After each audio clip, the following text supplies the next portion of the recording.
Assalamualaikum warahmatullahi wabarakatuh. Bagaimana kabar adik-adik sekalian? Kali ini bertemu dengan saya dalam mata kuliah klimatologi yang akan membahas tentang angin dan dampaknya terhadap tanaman. Nah, kalau kemarin terakhir berbicara suhu dan kelembapan, sekarang kita beralih ke angin.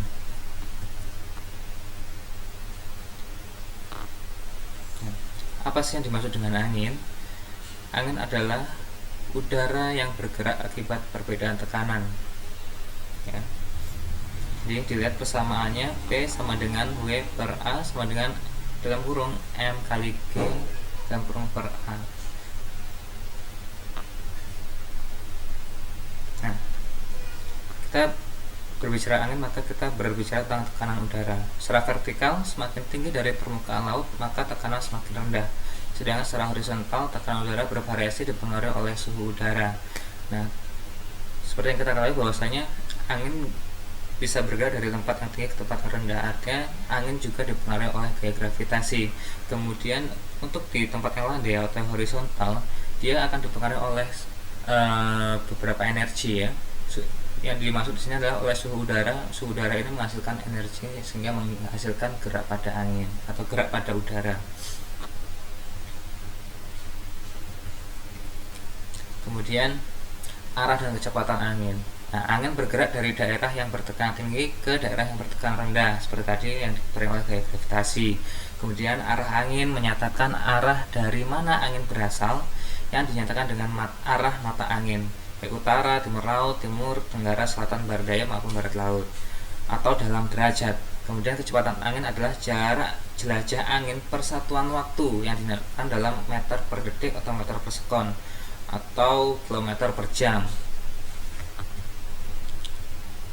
Nah, ketika kita berbicara angin maka kita akan banyak berbicara tentang gaya-gaya ya. Pertama adalah gaya Coriolis, yaitu gaya yang muncul akibat rotasi bumi pada porosnya. Nah, gaya ini mempengaruhi arah angin.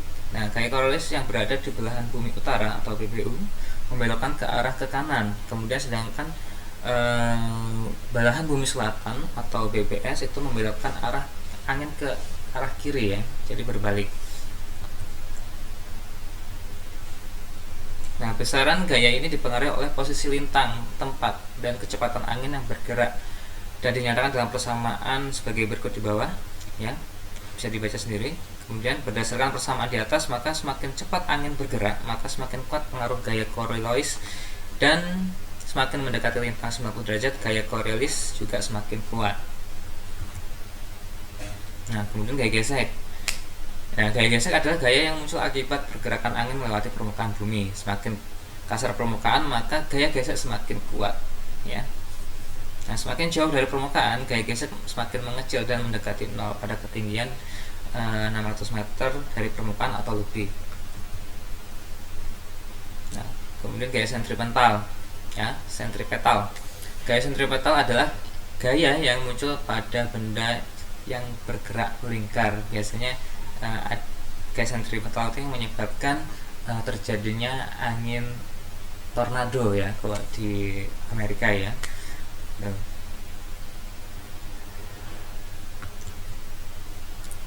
Kemudian angin itu sebagai faktor pengendali iklim ya.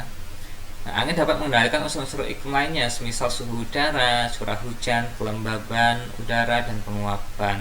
Kita pernah mendengar bahwasanya hujannya berpindah dari tempat satu ke tempat yang lain. Nah, itu biasanya dipengaruhi oleh adanya angin yang membawa awan ke suatu daerah tertentu. Nah, kemudian proses perpindahan panas melalui udara yang bergerak disebut adveksi juga bisa. Nah, kemudian ini tadi kan curah hujan di suatu daerah dipengaruhi oleh pola angin di daerah tersebut. Nah, sebagai contoh, angin musim barat mengakibatkan Sumatera bagian selatan mengalami musim hujan. Sebaliknya, angin musim timur berpengaruh ke kekeringan dan kemarau. Nah, distribusi curah hujan di suatu wilayah juga sangat dipengaruhi oleh pola angin pada daerah setempat atau daerah tertentu.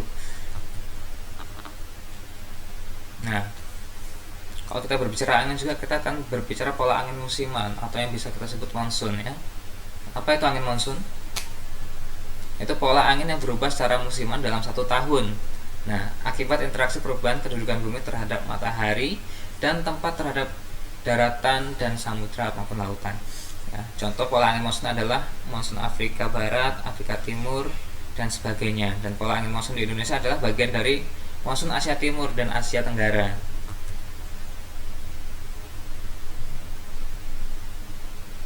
Nah, ini bisa dibaca sendiri ya. Pola angin musim barat dan pola angin musim timur yang mengakibatkan baik barat maupun timur itu yang menentukan musim di daerah kita atau di Indonesia. Nah, ini kurang lebihnya gambarnya seperti ini. Pola angin berdasarkan bulan ya, Juli, ini kan arah anginnya ke arah mana, Oktober, Januari, dan April. Nah, kemudian pola angin lokal. Apa pola angin lokal? Pola angin lokal merupakan angin yang disebabkan perbedaan tekanan sebagai akibat perbedaan suhu secara lokal. Nah, skala ruangnya meliputi 100 km persegi dan waktunya harian. Cukup luas ya. Yang termasuk angin lokal ini adalah angin darat, angin laut, angin gunung, angin lembah, dan angin faun.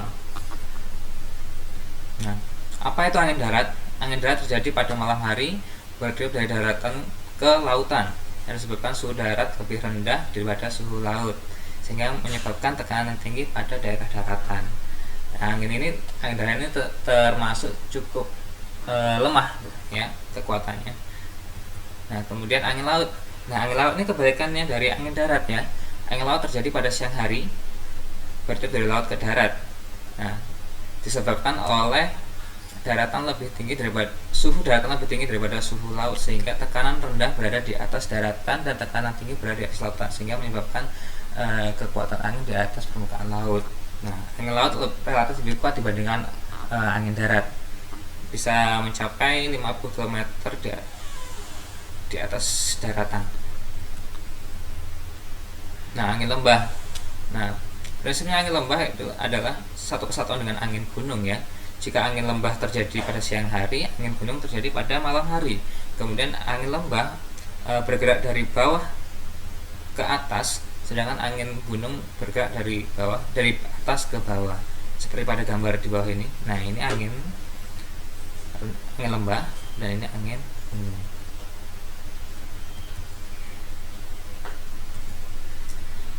Baik, mungkin itu saja yang bisa dapat saya sampaikan. Jika ada pertanyaan, mari kita diskusikan dalam grup WhatsApp. Dan kurang lebihnya saya mohon maaf. Saya akhiri, wabillahi taufiq wal hidayah. Wassalamualaikum warahmatullahi wabarakatuh.